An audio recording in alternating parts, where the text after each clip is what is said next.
श्रीनगर के रामबाग इलाके में एक संक्षिप्त गोलीबारी में सुरक्षा बलों ने 3 आतंकवादियों को मार गिराया है। इलाके में आतंकियों की मौजूदगी की सूचना पर कार्रवाई करते हुए सुरक्षा बलों ने आतंकियों को घेर लिया और आत्मसमर्पण करने के लिए कहा, लेकिन उन्होंने अंधाधुंध फायरिंग कर दी। जवाबी कार्रवाई में सुरक्षा बलों ने संक्षिप्त गोलीबारी में तीनों आतंकवादियों को मार गिराया। आईजीपी कश्मीर विजय कुमार ने इस बात की पुष्टि की है।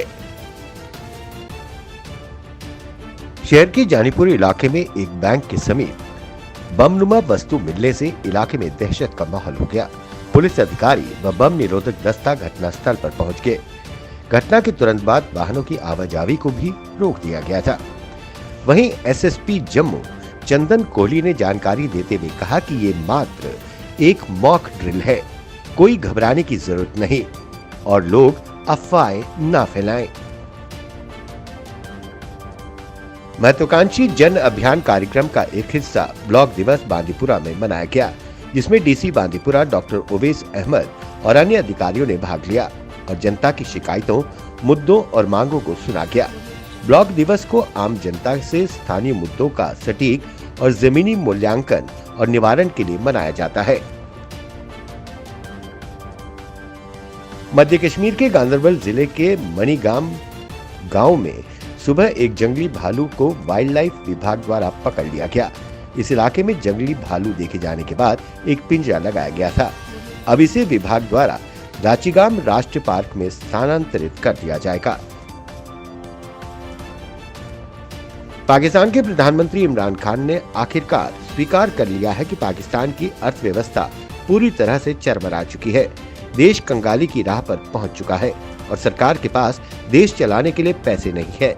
एक कार्यक्रम के दौरान पाकिस्तान के प्रधानमंत्री ने सार्वजनिक रूप से स्वीकार किया है।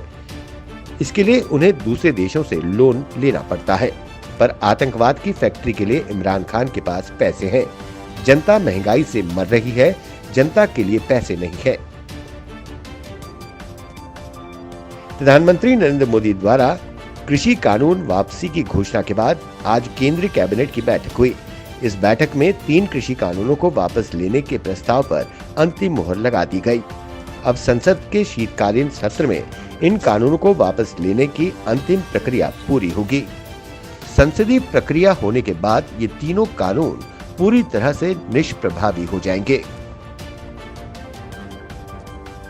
जम्मू में नेशनल पैंथर्स पार्टी ने अपने चेयरमैन हर्षदेव सिंह की अगुवाई में कार्यकर्ताओं ने केंद्रीय मंत्री नितिन गडकरी का काले झंडे दिखाकर विरोध प्रदर्शन किया।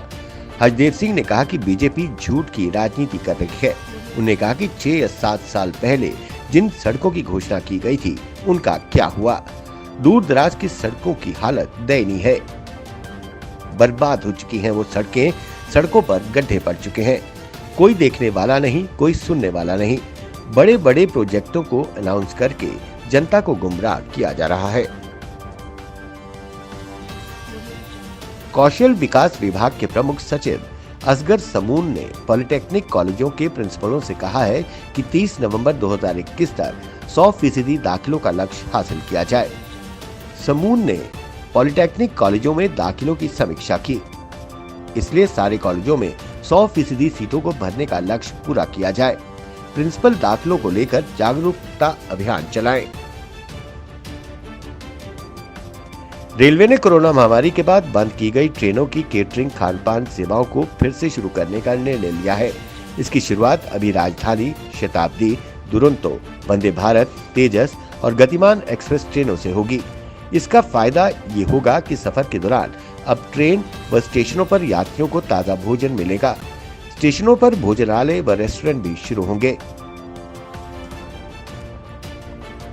जम्मू श्रीनगर राष्ट्रीय राजमार्ग पर बनिहाल में दर्दनाक सड़क हादसे में एक व्यक्ति की जान चली गई। देर रात श्रीनगर की ओर डीजल ले जा रहा टैंकर अनियंत्रित होकर शैतानी नाले में जा गिरा, जिससे चालक की मौके पर ही मौत हो गई है। जिला शोपियां के डीसी अहमद सिमनानी ने जिले में असंगठित श्रमिकों के लिए राष्ट्रीय डेटाबेस ई श्रम पोर्टल पर असंगठित श्रमिकों के कार्यान्वयन और पंजीकरण की समीक्षा के लिए एक बैठक की अध्यक्षता की। इस अवसर पर एडीसी ने सभी विभागों के अधिकारियों को अपने अपने विभागों से जुड़े दिहाड़ी मजदूरों को ई श्रम पोर्टल पर पंजीकृत करने के निर्देश दिए ताकि लक्ष्य को समय पर हासिल किया जा सके।